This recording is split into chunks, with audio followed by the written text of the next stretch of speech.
सुप्रभात विद्यार्थी मित्रों, आज हम भारतीय संस्कृति में गुरु शिष्य संबंध इस चैप्टर के बारे में जानकारी प्राप्त करेंगे। और इस चैप्टर के लेखक हैं आनंद शंकर माधवन। सबसे पहले हम लेखक के बारे में जानकारी प्राप्त करते हैं। श्री आनंद शंकर माधवन का जन्म केरल प्रदेश के क्विलन जिले में हुआ था। डॉक्टर जाकिर हुसैन के संपर्क में आने से हिंदू मुस्लिम के मधुर संबंधों के पक्षधर वहाँ बन गए थे। यानी जो डॉक्टर जाकिर हुसैन थे, उनके संपर्क में आने की वजह से वहाँ हिंदू मुस्लिम की जो संबंध है उसके अंदर वहाँ उन्होंने पक्षधर बन गए थे। महात्मा गांधी के भारत छोड़ो आंदोलन में भी माधवन जी का सक्रिय सहभाग रहा था। यानी महात्मा गांधी जी के जो भारत छोड़ो आंदोलन था उसमें भी वहाँ सक्रिय रूप से सहभागी हुए थे। जेल में रहकर हिंदी भाषा का अध्ययन उन्होंने किया। जेल से छूटकर आप भारत भ्रमण को निकल पड़े और बाद में बिहार में मंदार विद्यापीठ की स्थापना की। यानी जैसे ही जेल से छूटे उन्होंने भारत भ्रमण किया और बाद में वह यानी कि उन्होंने मंदार विद्यापीठ की स्थापना की। सन 1984 में उद्यत मिशन और सन 1985 में शिवधाम अभिनव शिक्षा नगरी की उन्होंने स्थापना की। अब आप तीनों संस्थाओं के संचालक हैं। यानी ये जो तीनों संस्थाएं हैं उनके वहाँ संचालक है। मलयालम तथा तमिल दोनों ही भाषाओं पर पूर्ण अधिकार होने के बावजूद आपने हिंदी साहित्य में सृष्टि की है। यानी वहाँ मलयालम तथा जो तमिल भाषा है, दोनों भाषाओं पर उनका पूर्ण प्रभुत्व था, फिर भी उन्होंने हिंदी साहित्य में सृष्टि की है, हिंदी साहित्य की सृष्टि की है। आपके विश्व में दार्शनिकता, आधुनिकता एवं आध्यात्मिकता का बाहुल्य है। बिक्री हीरे, अनल शलाका, हिंदी आंदोलन, आमंत्रित मेहमान, आरती, उषा, संजीवनी आदि आपकी प्रमुख रचनाएं हैं। आमंत्रित मेहमान बिहार राष्ट्रीय भाषा परिषद द्वारा पुरस्कृत है। जो रचना है उनकी आमंत्रित मेहमान, इस रचना को बिहार राष्ट्रीय भाषा ने पुरस्कार दिया था। अब इस चैप्टर में विद्यार्थी मित्रों माधवन जी ने कौन सी बातें प्रमुख बताई है, कौन सी बातों पर उन्होंने बल दिया है, उसे समझते हैं। माधवन जी ने प्राचीन गुरु शिष्य परंपरा की गरिमा को स्पष्ट करते हुए वर्तमान शिक्षा प्रणाली पर परोक्ष रूप में करारा व्यंग किया है। यानी माधवन जी जो प्राचीन गुरु शिष्य परंपरा थी उसकी गरिमा को स्पष्ट करने के लिए उन्होंने वर्तमान जो शिक्षा प्रणाली है उसके ऊपर बहुत ही बड़ा व्यंग किया है। हमारे समाज में व्यावसायिक संस्कृत की बोलबाला है, संस्कृत का बोलबाला है। इस कारण गुरु शिष्य संबंधों में परिवर्तन आया है। यानी व्यावसायिक शिक्षा बन गई है अभी। इसके लिए गुरु शिष्य संबंधों में विद्यार्थी मित्रों क्या आया है? परिवर्तन आया है। पहले विद्यालय मंदिर के समान माने जाते थे। शिक्षा देने का एक आध्यात्मिक अनुष्ठान था। यानी पहले के समय यानी प्राचीन समय में जो विद्यालय थे विद्यार्थी मित्रों वह मंदिर के समान माने जाते थे, जो एक शिक्षा देने का आध्यात्मिक अनुष्ठान था। वह परम सुख प्राप्ति का एक माध्यम था। उस जमाने में पैसे देकर शिक्षा खरीदी नहीं जाती थी। यानी प्राचीन समय में पैसे देकर शिक्षा खरीदी नहीं जाती थी। क्या आज विशेष स्थिति है? सवाल किया गया है। क्या आज शिक्षा के क्षेत्र में वही निष्ठा, वही त्याग नजर आता है? लेखक ने हमें अंतर्मुख होकर सोचने के लिए बाध्य दिया है। यानी पुराने समय में जो शिक्षा दी जाती थी वह शिक्षा आज है, इस बात के ऊपर हमें सोचने के लिए मजबूर किया गया है। देखते हैं।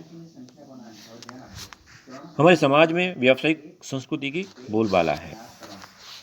यानी जो व्यावसायिक संस्कृति उसकी बोलबाला है। इसी कारण गुरु शिष्य संबंधों में विद्यार्थी मित्रों क्या आया है? परिवर्तन आया है, क्योंकि अभी शिक्षा व्यावसायिक हो गई है। इसके लिए गुरु शिष्य संबंधों में विद्यार्थी मित्रों परिवर्तन आ चुका है। पहले विद्यालय मंदिर के समान माने जाते थे। प्राचीन समय जो विद्यालय है वह मंदिर के समान माने जाते थे। शिक्षा देना एक आध्यात्मिक अनुष्ठान था, वह परमेश्वर प्राप्ति का एक माध्यम था। यानी पुराने समय प्राचीन समय में जब विद्या दी जाती थी तो वह परमेश्वर प्राप्ति का एक माध्यम बना था। पैसे देकर शिक्षा खरीदी नहीं जाती थी, आज स्थिति बिल्कुल बदल गई है। यानी पैसे देकर शिक्षा खरीदी नहीं जाती थी, लेकिन आज स्थिति बहुत ही बदल गई है।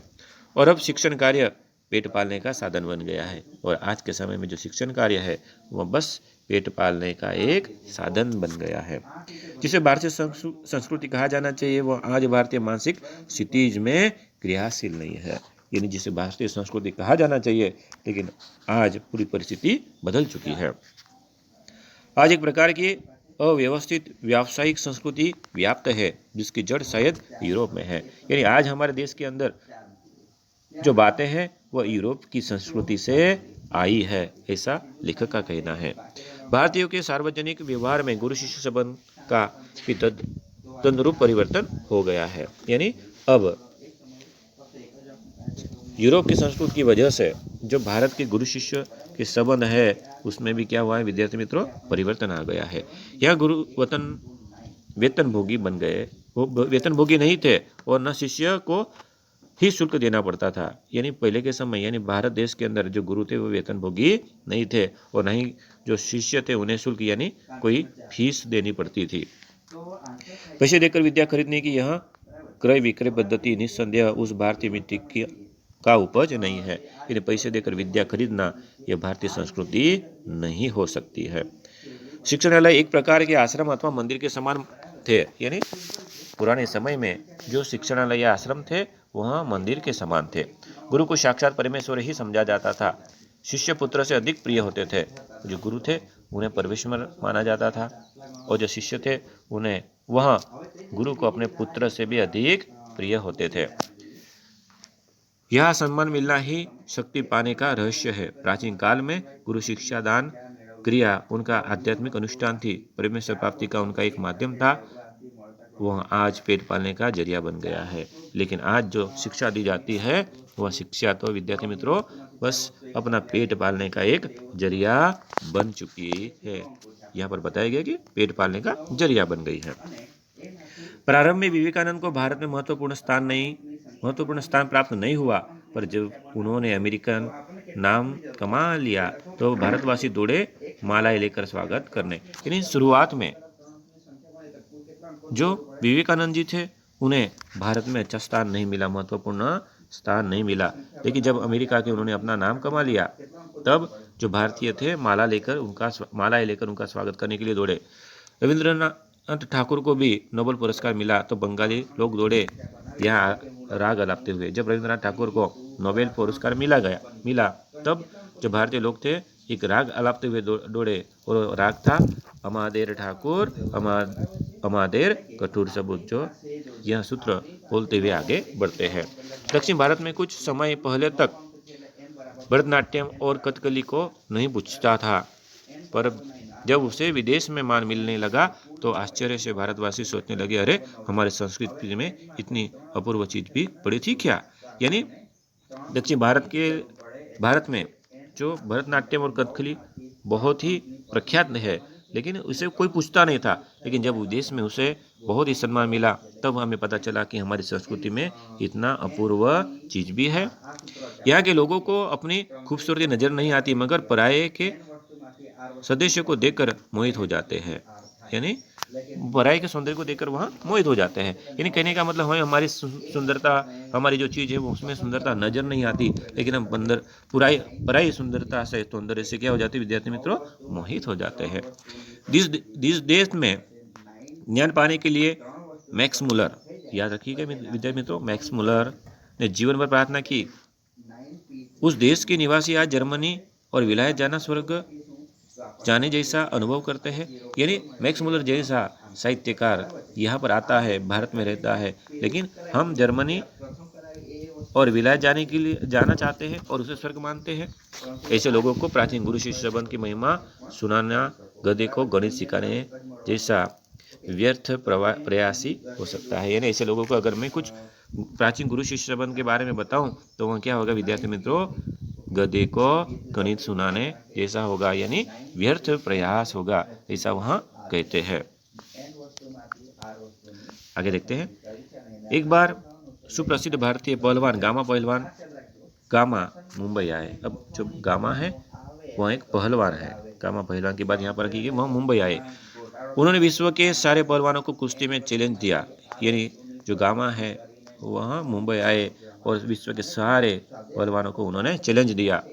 अखबारों में यह समाचार प्रकाशित होते ही एक पारसी पत्रकार ने उत्सुकतावश उनके निकट पहुंचकर उनसे पूछा, साहब, विश्व के किसी भी पहलवान से लड़ने के लिए आप तैयार है तो आप अपने अमुक शिष्य से ही लड़कर विजय प्राप्त करके दिखाओ।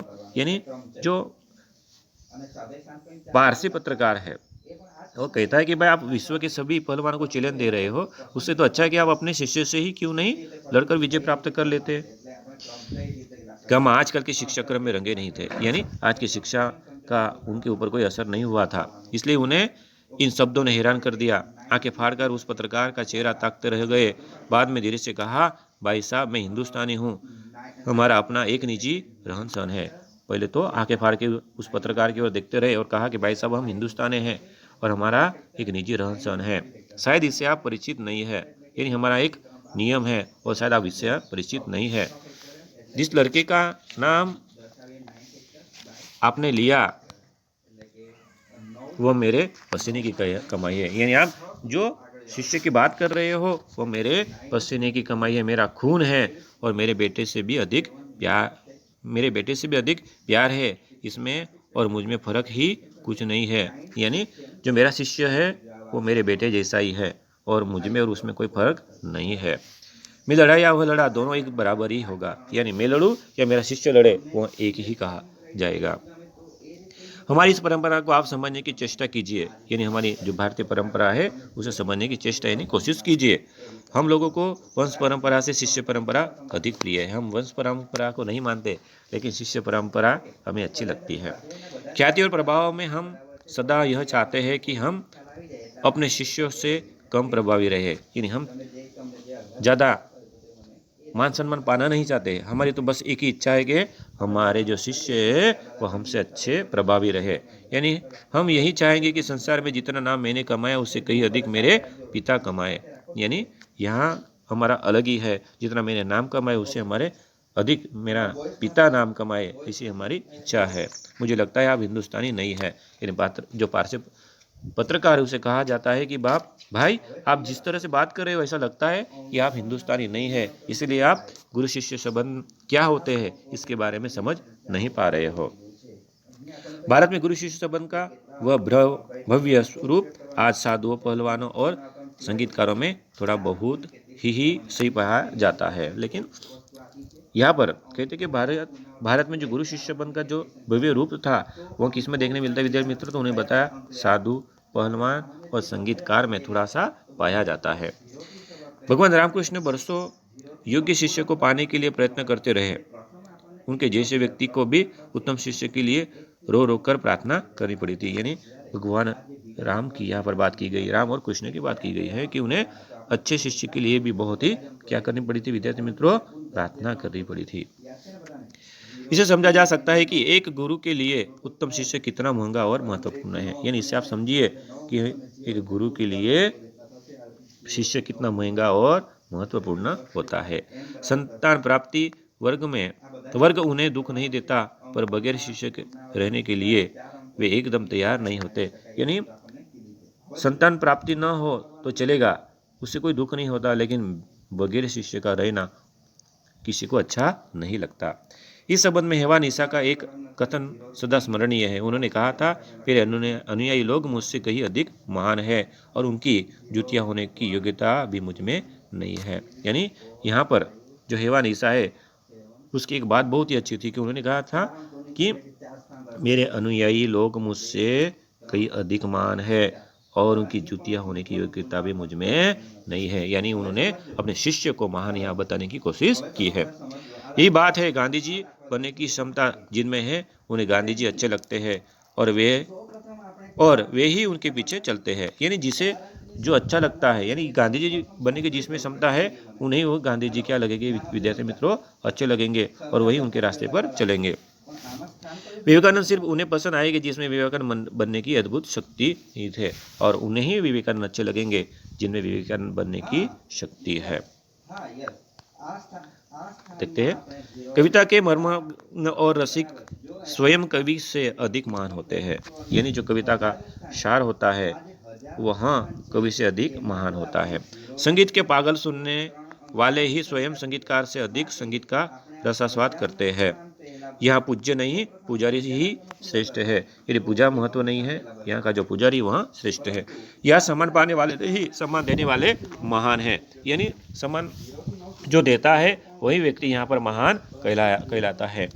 स्वयं पुष्प में कुछ नहीं है, पुष्प का सौंदर्य उसे आने वाले की दृष्टि में है। यानी जो पुष्प है वह सुंदर नहीं है, लेकिन जो देखता है उसकी सुंदरता उसकी बढ़ाता है। यानी जो सुंदरता है पुष्प में नहीं, लेकिन उसको देखने वाले की दृष्टि में है। दुनिया में कुछ नहीं, जो कुछ भी है हमारी चाह में, हमारी दृष्टि में है। यानी दुनिया के अंदर कुछ नहीं है, जो भी है वह हमारी चाह में है और हमारी दृष्टि में है। हमारी इच्छा और हमारी दृष्टि अच्छी, यानी हमारी दृष्टि अच्छी रहेगी तो हमें सब कुछ अच्छा दिखाई देगा, यही उनका कहना है। यह अद्भुत भारतीय व्याख्या अजीब सी लग सकती है, पर हमारे पूर्वज सदा इसी पथ के यात्री रहे हैं। उन्होंने बताया कि मैं जो यहाँ व्याख्या बता रहा हूँ कि सुंदरता देखने वालों की आंखों में होती है, यह आपको शायद अजीब सा लगता हो, लेकिन यही हमारी भारतीय परंपरा है, ये हमारे पूर्वजों की देन रही है। उत्तम गुरु में जाति भावना भी नहीं रहती है। जो उत्तम गुरु होता है उसमें जाति भावना नहीं रहती है। कितने मुसलमान पहलवानों के हिंदू चेले हैं, जो मुसलमान पहलवान हैं उनके भी हिंदू चेले, क्योंकि वह जातिवाद में नहीं मानते। और संगीतकारों के मुसलमान शिष्य रहे हैं, और बहुत सारे जो संगीतकार हैं उनके जो शिष्य हैं वह मुसलमान रहे हैं।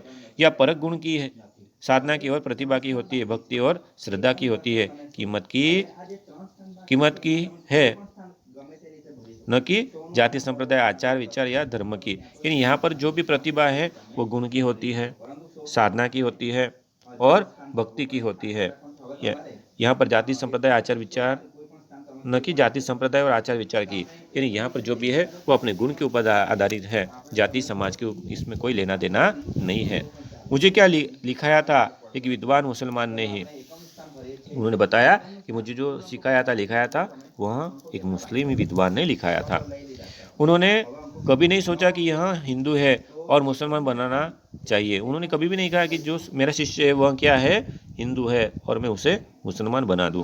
पुराने ज़माने में मौलवी लोग बड़े बड़े रामानी होते थे, और आज देहातों में भरत मियाँ, रंजीत मियाँ आदि अधिक संख्या में दिखाई देते हैं। यानी उन्होंने कहा कि जो बातें हैं कि पुराने समय की बात की गई है कि मौलवी लोग बड़े बड़े रामानी होते थे, जो देहात भरत मियाँ, रंजीत मियाँ अधिक संख्या में दिखाई देते हैं। यानी आज की जो परिस्थिति वहाँ जातिवादी परिस्थिति बन चुकी है, यह उन्होंने कहा है। आज के गुरु भी सिर्फ सेवा लेने में ही चतुर है, देने में नहीं। जो आज के गुरु है बस सेवा लेने में चतुर है, देने में नहीं। उपनिषदों में आचार्यों ने कहा सेवा देने की चीज है, लेने की नहीं। लेकिन उपनिषद में कहा है कि जो सेवा है वह देने की चीज है, लेकिन लेने की नहीं है। सेवा लेने के अधिकारी बच्चे, रोगी, असहाय और वृद्ध बच्चों को परमेश्वर का ही मूर्त रूप समझ सेवा रूपी पूजा से उनकी शक्ति को प्रज्वलित करने क्षमता और सहृदयता रखने वाली ज्ञानी और तपस्वी पुरोहित आजकल के गुरु नहीं रह गए हैं। यानी यहाँ पर उन्होंने बताया है कि आज की जो बातें हैं वो बहुत ही अलग है। जो गुरु है उनकी जो शिक्षा है वह भी बदल चुकी है, यानी वह गुरु नहीं रहे हैं। किसी भी देव मंदिर की मूर्ति की शक्ति उतनी मात्रा तक ही संभव है जितनी मात्रा तक उसके पुजारी की भाव पूजा नैवेद्य भावना भरी रहती है। यानी उस मूर्ति, किसी भी देवघर में जाइए, देव मंदिर में जाइए, तो जो मूर्ति की शक्ति है वो उतनी मात्रा तक ही संभव है जब तक कि जो पुजारी है वो अच्छे भाव से उसकी पूजा नहीं करता है। यानी विद्यार्थी मित्रों, यहाँ गुरु शिष्य संबंध की बात यहाँ पर बताई है कि भारतीय संस्कृति में जो गुरु शिष्य संबंध थे वह प्राचीन समय में कुछ अलग थे, लेकिन आज के समय में गुरु शिष्य संबंधों में बदलाव आया है। प्राचीन समय में जो शिक्षा देने के स्थान थे, आश्रम थे, वह मंदिर के समान माने जाते थे, और उस समय जो शिक्षा दी जाती थी उसका कोई शुल्क लिया नहीं जाता था, फीस ली नहीं जाती थी, और जो गुरु थे वो वेतन भोगी नहीं थे, लेकिन आज के गुरु में तो क्या है, शिक्षा दी जाती है, उसकी फीस ली जाती है, यानी आज की जो शिक्षा प्रणाली है वो वेतन भोगी हो चुकी है। बस यही बातें उन्होंने यहाँ पर बताई है। धन्यवाद।